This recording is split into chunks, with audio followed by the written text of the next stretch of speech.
Elara paced the floor of the Earth's Extraterrestrial Communication Bureau, her fingers interlaced behind her back, her gaze lost in the stars beyond the viewing pane. It was supposed to be a simple warning, she murmured, more to herself than to her colleague, Liam, who watched her with a mixture of concern and curiosity. "Why do you think they misunderstood?" Liam asked, leaning against the console adorned with blinking lights and scrolling data. Elara stopped pacing, turning to face him. "Sometimes, Liam, the tone of a message can be lost in translation, literally and culturally. What we intended as a cautionary note, they might perceive as a veiled threat." On the distant planet of Xyleria, Kale Renaer stood before the council, his expression grave. "The humans have sent us a message," he announced, holding up a data pad. "They speak of a silence spore, a contagion that affects technology and biological systems alike." The chamber buzzed with murmurs. "Are they threatening us?" one counselor whispered loudly enough for others to hear. Kale shook his head. "It's unclear. The message advises caution, suggesting containment protocols to prevent spread. But why tell us, unless it is already too late?" Back on Earth, Elara received the authorization to travel to Xyleria. "I need to explain, face to face. We must prevent a galactic misunderstanding that could lead to war," she explained to the EECB director. Upon her arrival, Elara was met with cold stares and tighter security than she had anticipated. At her side, a Xylerian official named Terran acted as her escort through the bustling streets of Xyleria's capital, where technology seamlessly intertwined with natural elements, creating a harmony of buzzing and blooming. "Your people are not trusted here," Terran said, not unkindly. "Our history with outsiders is complicated." Elara nodded, understanding more than Terran might have guessed. "That's exactly why I'm here. To clear up any complications, before they worsen." Kale, having heard of Elara's arrival, decided to confront her. He found her in a meeting room, a large oval table between them. "Why did your people send that message? What is this silence spore?" Elara met his gaze steadily. "The spore is real, an accidental creation from a science experiment gone awry on our part. It spreads, silencing technology and minds alike. We contained it, or so we thought. We sent the message when we detected spores beyond our borders, through no intent of our own." Kale's suspicion lingered. "And you expect us to believe that? An accident, conveniently spreading towards us?" Elara sighed. "I know how it sounds, but we gain nothing from your downfall. On the contrary, we need allies in the galaxy. The spore doesn't discriminate, it will come for us too, eventually." The conversation turned to the affected regions on Xyleria. Kale admitted, reluctantly, "We have noticed malfunctions and unexplained phenomena on the fringes of our territory. Then let's work together. We can help. We've been researching the spore for years. Why help us now?" Kale interjected, his voice thick with suspicion. "Because now we finally understand it well enough to fight it," Elara replied earnestly. "Let me show you our research. Let's collaborate." After a tense moment, Kale nodded slowly. "I will take you to the council. They need to hear this directly from you." The council session was fraught with tension. Elara stood before the Xylerian leaders, Kale at her side. She spoke not only of the dangers but also of humanity's efforts to combat the spore. "We are not your enemy," she concluded. "We are potential partners in survival." The counselors debated long into the night. Elara and Kale waited outside, the weight of their planets resting on what might come next. Finally, the doors opened. Terran emerged, a small smile playing on his lips. "The council has decided to accept your offer. They will work with you, Dr. Miles." Relief washed over Elara. "Thank you. Thank you for trusting us." As they walked back through the capital, Kale beside her, the city didn't seem quite so cold anymore. "Perhaps this is the beginning of a new chapter for both our peoples," Kale mused. Elara smiled, looking up at the stars so similar, yet so different from those seen from Earth. One full of understanding and cooperation, hopefully. Their steps echoed on the cobblestone path, a new alliance forming with each one, as somewhere above them, the stars watched silently, the universe a little smaller, a little closer than before. Kale's laboratory was a hub of activity, bustling with scientists and researchers all intent on understanding the growing threat of the silent spore. He ushered Alara in with a sense of urgency. "We've been monitoring the spore's progression. It's unlike anything we've encountered," he explained, handing her a tablet showing a map speckled with red dots, each one representing an outbreak. "Your data correlates with ours," Alara observed, examining the patterns. "The outbreaks are strategic, almost intelligent. It doesn't just spread, it learns and adapts." Kale nodded, his expression grave. "Exactly. And it's getting closer to our major cities. If we don't find a solution soon, it could cripple our civilization." Alara met his gaze, her determination clear. "Let's not let that happen. I've brought samples of the spore from Earth along with our latest research. Together, we can find a weakness." As they pored over the data, a younger Xylurian scientist, Mira, approached tentatively. "Dr. Renaer, Dr. Miles, I've been analyzing the spore's genetic structure. It has sequences similar to some ancient viruses found in our own archives." Kale and Alara exchanged a quick look, then focused on Mira. "Show us," Kale directed. Mira led them to her workstation, displaying her findings. "See here? These sequences are nearly identical. I believe the spore might have originated from Xyluria long ago, only to be accidentally picked up and mutated by human explorers." Alara absorbed the implications. "That means both our peoples are connected by this crisis more deeply than we thought." Kale's demeanor softened, a mix of awe and concern in his eyes. "This changes everything. It's not just an invasion, it's a return." With a new sense of purpose, they delved deeper into collaborative research. Hours turned into days as they tested theories and conducted experiments. The lab was alive with a cautious optimism, fueled by coffee and the occasional breakthrough. During a late-night testing session, Alara noticed an anomaly in the spore's replication process under extreme temperatures. "Kale, look at this. The spore's replication stalls when exposed to sub-zero conditions." Kale leaned over her shoulder, examining the data. "Cold storage could be a temporary measure, but we need a permanent solution." Alara's mind raced, connecting dots. What if we didn't have to find a new solution? What if we used what already exists here, in your archives? Kale's eyes widened with realization. The ancient virus. If we can modify it to combat the spore without harming our ecosystems. They worked with renewed vigor, consulting with virologists and genetic engineers, adapting the ancient virus into a form that could be safely introduced into the environment. Each simulation brought them closer to a viable countermeasure, but time was running out as reports of spore outbreaks in major cities began to surface. Pressure mounted from the Xylurian Council and the galactic community, watching closely to see if this unprecedented alliance would yield results. Tensions rose, not just in the lab, but across the planet as the population braced for potential disaster. Kale and Alara found themselves at the center of this storm, their partnership a beacon of hope amidst growing fear. In a critical experiment, with council members observing, they introduced their modified virus into a controlled environment heavily infected with the spore. Everyone held their breath as they waited for the results. Slowly, the indicators of spore activity began to decrease, then plummet.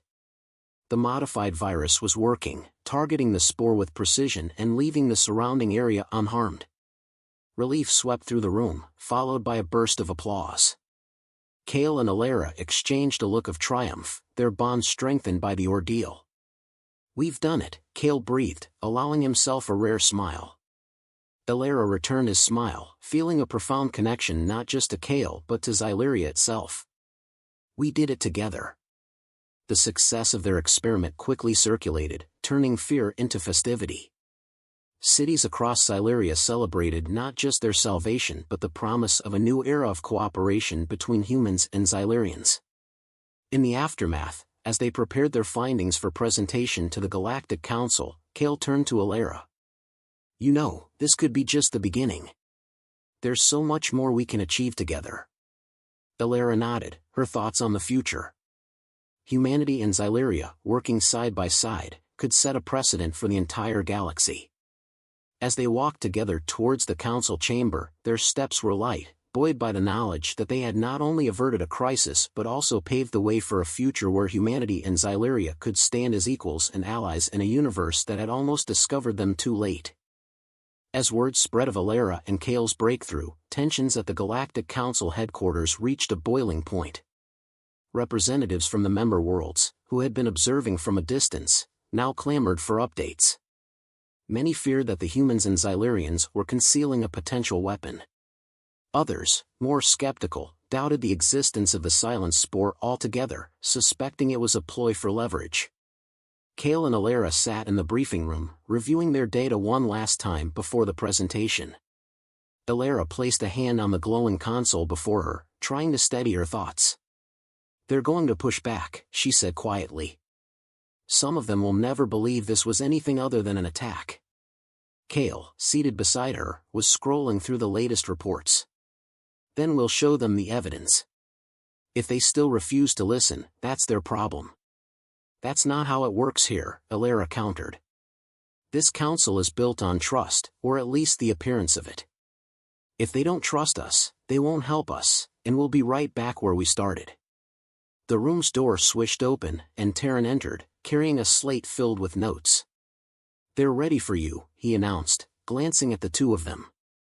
"Remember, there are factions within the council that aren't on your side. Be clear, be concise, and don't give them a reason to doubt." Kale rose first, his expression calm but intense. "We have the data. That's all we need." Alara hesitated before following him out. "Data won't stop a war of mistrust," she muttered under her breath. The council chamber was vast, its high domed ceiling glowing faintly with ambient light.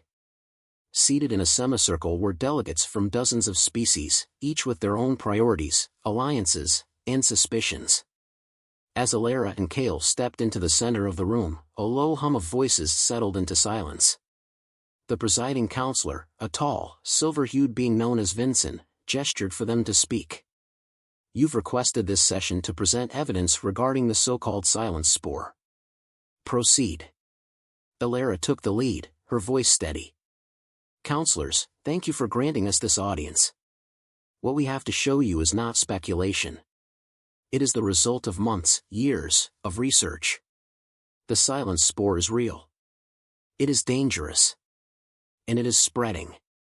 She tapped her console, and a holographic map appeared, showing red zones of infection. "These outbreaks are not random. They are not localized to one species or region. They have been documented on Earth, on Xyleria, and now on several neutral territories. The spore targets advanced technology and neural systems, effectively paralyzing entire societies." As she spoke, Kale added, "We've identified genetic markers within the spore that suggest it is a mutated form of a virus that once existed on Xyleria. This isn't just a human problem or a Xylerian problem. It's a galactic problem." A murmur rippled through the council. Vincent raised a hand, and the room fell silent again. "If this spore is as dangerous as you claim, why has the council not been informed until now? Why should we believe your research when there is no independent verification?" Kale stepped forward. "Because this threat developed quickly and spread silently. By the time we realized its reach, it had already crossed borders. The truth is, neither humanity nor Xyleria could handle it alone. We've come here today not to place blame, but to call for a united response. If we don't act now, the spore will not only compromise our infrastructure, it will unravel the very fabric of our civilizations." Another counselor, one known for her skeptical stance, leaned forward. "And what of your solution? You claim to have found a countermeasure. What proof do you have that it will work?" Alara nodded, prepared for the question. "We conducted controlled trials in infected regions on Xyleria. The results were consistent, the spore's replication ceased. The countermeasure we developed, based on Xylerian archival data, neutralized the infection without harming local ecosystems or technological infrastructure. The data is here, available for independent review." Kale gestured to the counselors. What we need now is cooperation. We can provide the methodology and the countermeasure, but we need a coordinated deployment. This isn't about trust between us. It's about survival. The room fell silent as the counselors exchanged glances. The presiding counselor finally spoke. We will review your data and consider your proposal. You will receive our decision shortly. Ilera and Kale stepped out of the chamber, the weight of their words still heavy on their shoulders. They retreated to a private waiting room, where Terran joined them. How do you think it went? He asked, his voice low. Ilera leaned against the wall, exhaling slowly. It's hard to say. They're more afraid of each other than they are of the spore. That's what worries me. Kale crossed his arms, his expression unreadable. If they don't act, it won't just be fear they'll have to deal with. Terran nodded. For what it's worth, I think you made a strong case. But this council, well, they're not known for quick decisions. Ilera pushed herself upright. Then we'll just have to hope that for once, they choose to do the right thing. Because if they don't, the next outbreak won't give us the luxury of debate. The counselors' deliberations stretched on for hours. Ilera and Kale paced in the quiet, sterile waiting area. Each minute felt like an eternity as they replayed the hearing over and over in their minds. Ilera broke the silence first. They're going to stall. They'll spend weeks reviewing data, debating policy, while the spore keeps spreading. Kale stopped pacing and turned to her. You think we should push harder? Appeal to public opinion, rally the other member worlds directly? Ilera shook her head. The council controls the funding, the resources. If we alienate them, we'll lose access to everything we need. We can't wait for their decision, Kale said firmly. There's too much at stake. We need to start deploying the countermeasure now, even on a small scale. If we prove it works in the field. Kale, that's unauthorized, Ilera's voice trailed off as she considered the alternative. But it might be our only option. Just then, Terran entered the room, his usual calm demeanor replaced with unease. I've heard whispers. Some council members are proposing to quarantine the infected planets, cut them off from the rest of the galaxy. Kale's eyes narrowed. Quarantine? That would be a death sentence. The spore doesn't just stop at borders. If they seal off those worlds, the spore will eventually break through, more evolved, more dangerous. They believe it's the safest choice until they fully understand the threat, Terran replied. And some of them don't trust humans or Xylurians to handle it alone. Ilera straightened, her voice steady. Then we don't give them the chance to implement it. If they see the countermeasure working in real time, they'll have no excuse to delay action. Kale nodded. We'll need access to one of the quarantine zones. Terran, can you get us there? Terran hesitated. I can arrange transport, but if the council finds out... They won't, Ilera interrupted. This is too important to wait for permission. A few hours later, the three of them were aboard a sleek transport ship, heading toward a remote, partially quarantined planet on the edge of Xylurian space.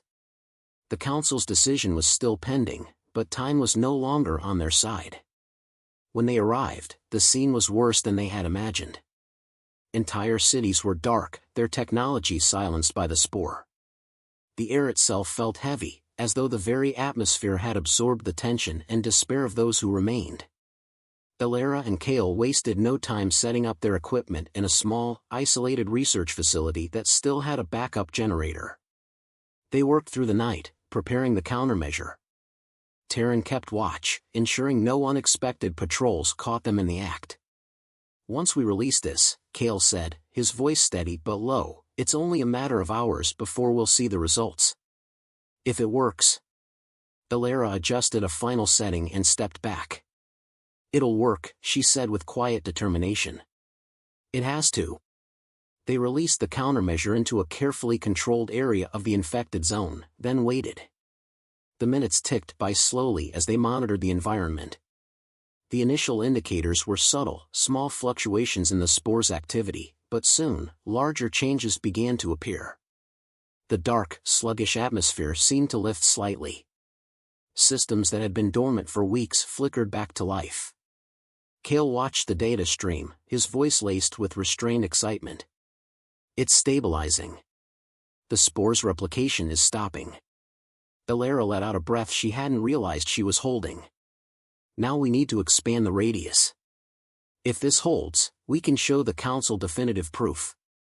As they prepared to scale up the operation, a burst of static came through Terran's communicator. A voice crackled through. Unauthorized activity detected in quarantine zone. Initiating enforcement protocols. Terran's face paled. They're sending a patrol. They know we're here. Elara and Cale exchanged a quick glance, then turned back to their equipment. We need more time, Cale said, his fingers flying over the console.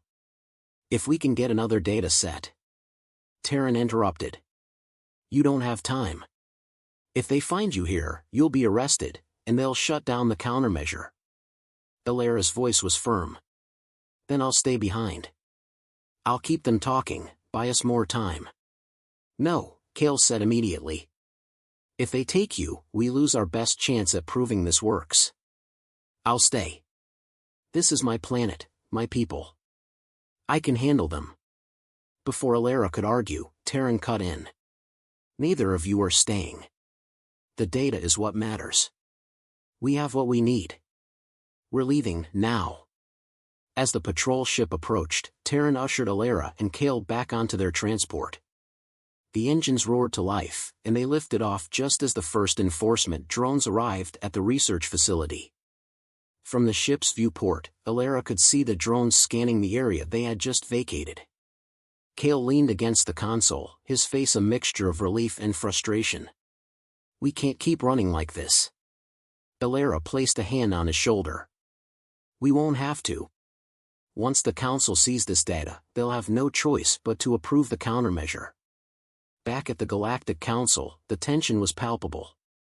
Vincent called the assembly to order, his tone sharp. We've received reports of unauthorized activity in a quarantine zone. Do the representatives from Earth and Xyleria care to explain? Elara stepped forward, her voice calm but resolute. We conducted a controlled trial. The data from that trial proves the countermeasure is effective. If you review our findings, you'll see that it worked exactly as predicted. Vincent's gaze was cold. You violated direct orders, jeopardized the Council's authority. And saved countless lives, Cale interrupted. The spore isn't waiting for bureaucratic approval. Neither could we. The room buzzed with whispers. Some counselors looked outraged, others intrigued. Vincent silenced the room with a raised hand. If what you claim is true, then we have no time to waste. Present your data immediately. Cale and Elara worked quickly, uploading the results from the trial. The holographic display showed clear evidence: the spore's activity had ceased, the systems had recovered, and the affected population was stabilizing. As the Council reviewed the findings, the atmosphere in the chamber began to shift. The skepticism that had dominated the room was replaced by a growing sense of urgency and possibility. Finally, Vincent spoke. The evidence is compelling. The Council will vote on immediate deployment of the countermeasure. Representatives from Earth and Xyleria, you are dismissed. Elara and Cale exchanged a glance, both feeling the weight of the moment. They had risked everything to get here, and now, at last, it seemed the galaxy might be ready to fight back. As they left the chamber, Terran met them in the corridor. You think they'll follow through? He asked quietly. They have to, Elara said. The stakes are too high. Cale nodded. And if they don't, we'll find another way. But as they walked down the long, gleaming hallway, there was a sense of relief, a flicker of hope. For the first time, it felt as though their fight against the spore might be more than a desperate struggle. It could be the start of a united front, one that would ensure humanity's polite warning had not come too late. The final vote passed. It wasn't unanimous, but it didn't need to be. Enough council members had been swayed by the evidence. The data from the unauthorized trial, paired with mounting reports of new spore outbreaks on previously unaffected worlds, left them no choice. Vincent, ever the politician, framed it as a precautionary measure, not an endorsement of the humans and Xylarians who had defied protocol. But Alara and Kale knew what it truly was, a turning point. They stood outside the chamber as the counselors filed out, talking in hushed tones. The tension that had filled the air before the vote had begun to dissipate, replaced by a nervous energy. The galaxy's leaders were finally moving forward, albeit reluctantly. Kale turned to Alara. "So, what now? We just wait for them to start rolling out the countermeasures?" Alara shook her head. "We help. We can't just hand them the blueprint and hope they get it right. This is delicate. The spore adapts. We need to ensure every deployment is done correctly. Not every council member is going to welcome us sticking our noses into their operations," Kale said, glancing at a group of delegates who were already eyeing them warily. "We've made a lot of enemies here." "Then we'll start with the allies," Alara replied. "Not everyone on the council opposed us. Some of them are already asking for our help. We focus our efforts where they'll be most effective." Terran approached, a tablet in hand. "I just spoke with the team on Xylaria. They've already begun preparing larger-scale production of the countermeasure. They're ready to deploy as soon as they get the Council's go-ahead." Alara nodded. "Good. If Xylaria can stabilize its own territories, that'll set an example for the rest of the galaxy. Once they see the countermeasure working on a planetary scale, the remaining holdouts will have no excuse to drag their feet." Kale frowned. "And if they still do?" Alara's gaze hardened. "Then we keep pushing. We're not done yet." Their next stop was one of the quarantine worlds where the Council had authorized a large-scale deployment. The journey there was tense, the weight of their responsibility pressing down on them. If the countermeasure failed at this scale, it could set their efforts back months, or worse, destroy the fragile trust they'd built. When they arrived, the planet's surface was a stark reminder of what was at stake. Cities lay dormant, their once bright skylines now darkened. Entire regions were silent, their advanced infrastructure rendered useless. But there was still life here, people waiting for a solution, for hope. Alara and Kale worked closely with the local teams, walking them through every step of the countermeasure's application. They supervised the careful release of the modified virus into the atmosphere, monitoring every parameter, adjusting protocols as necessary. It was meticulous, grueling work, but it was the only way to ensure success.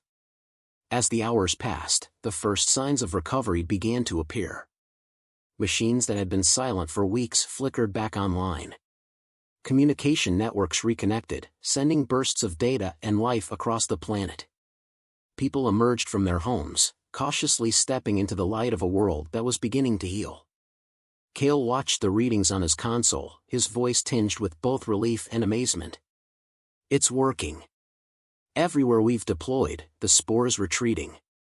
Alara allowed herself a small smile. "This is just the start. We'll need to monitor the long-term effects, make sure the spore doesn't adapt again. But for now, this is progress."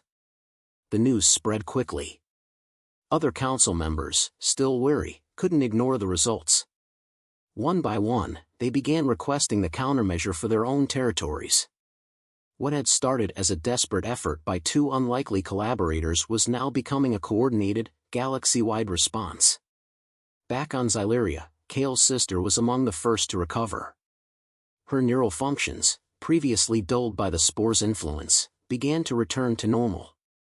When Kale visited her, she looked up at him and smiled, her voice steady for the first time in weeks. "You did it," she said simply. Kale, uncharacteristically at a loss for words, nodded. "We all did." Alara, watching from a distance, felt a quiet sense of satisfaction. This was why she had fought so hard, why she had defied protocol and risked everything. It wasn't just about winning the Council's approval or proving humanity's worth. It was about people, about ensuring that no one else would suffer under the shadow of the spore. As the months passed, the countermeasure was refined and distributed across the galaxy. Each successful deployment brought renewed hope, strengthening the fragile alliances that had formed during the crisis. Humanity, once viewed with suspicion and mistrust, had proven its value, not through conquest or domination, but through cooperation and resilience. Kale and Alara continued to work together, their partnership evolving into a true collaboration. They became key figures in the new intergalactic task force dedicated to preventing future threats, their combined expertise and determination a testament to what could be achieved when differences were set aside. In the end, it wasn't the Council's vote that saved the galaxy. It was the individuals who refused to accept defeat, who stepped up when it mattered most. It was the alliance forged not by treaties, but by a shared commitment to survival and a belief that together, they could overcome even the most insidious of challenges. As the stars shone brightly above, the universe finally began to understand what it had almost missed. Humanity's warning had been their last chance, and they had taken it.